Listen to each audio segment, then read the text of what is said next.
दोस्तों आज हम वायर के 3 ऐसे ज्वाइंट हैं जिसके विषय में हम चर्चा करेंगे जो बहुत ही इलेक्ट्रिशियन और वायरमैन के लिए उपयोगी हैं। दोस्तों आज हम स्ट्रेट ज्वाइंट लगाना सीखेंगे, तो इसके लिए प्लास कटर की ज़रूरत पड़ती है।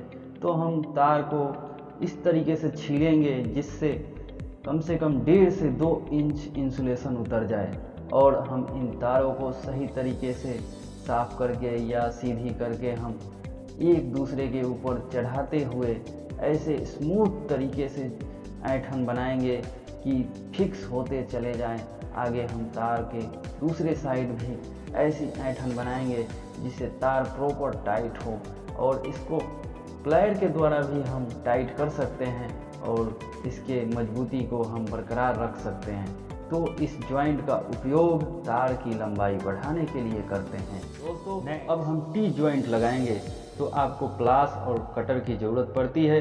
तो हम तार को बीच से इस तरीके से छीलेंगे, कम से कम 1 से 1.25 इंच छिल जाए। उसके बाद दूसरी तार को कम से कम 1.5 से 2 इंच छीलेंगे और इनको 2 भागों में बांट लेंगे। इन स्ट्रेंथ को 2 भागों में बांटने के बाद एक दूसरे को ऐसे ऐंठन लगाएंगे जैसे कि स्मूथली टाइट होते चले जाएं, और इसको लास्ट में हम प्लायर के उपयोग से ऐसी ऐंठन टाइट करेंगे जिससे मजबूती 100% आ जाए।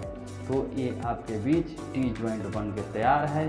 तो ये टी ज्वाइंट जो होता है किसी तार के मध्य से सप्लाई लेने के लिए करते हैं। तो आगे अब हम रेड टेल ज्वाइंट बनाना सीखेंगे। तो हमें प्लास और एक कटर की ज़रूरत पड़ती है।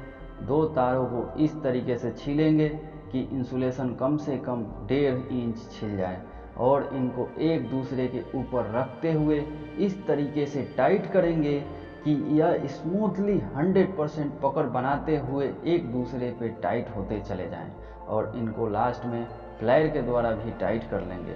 तो टाइट करने के बाद ये थोड़ा सा उसके टिप को काट के हम स्मूथ बना देंगे। इस ज्वाइंट का उपयोग एमसीबी में एक साथ कई तारों को कसने के लिए करते हैं या किसी टर्मिनल पे कसने के लिए। Thank you for watching DK tech Sammi.